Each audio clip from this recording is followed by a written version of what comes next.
पश्चिम महाराष्ट्रातलं एवढं मोठं म्हशीपालन भरलं होतं ते पण आपल्या सोलापुरात. तर नमस्कार सोलापूरकर. यंदा सोलापुरात एकच चर्चा होती, ते पण मार्डीला पब्लिक येणार.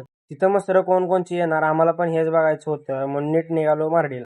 कारण पश्चिम महाराष्ट्रातलं मोठं मैदान भरलं होतं, त्याचा टायमिंग होता 1 ते 5 आणि जाता येता तर नुसतं मसरच दिसालते. आम्ही तर पहिल्यांदा आल्यावर गाडी लावून घेतला, नाही म्हणता 1,500-2,000 हजार गाड्या पण आलत्या.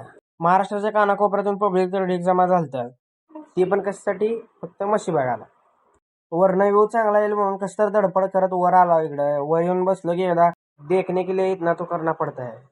आबा बाबा बाबा बाबा काही विषय 8-10 हजार पब्लिक तर होतंच, पण नजर जिथपर्यंत जाईल तिथपर्यंत आपल्याला नुसता पब्लिकचा ढिगारा होता.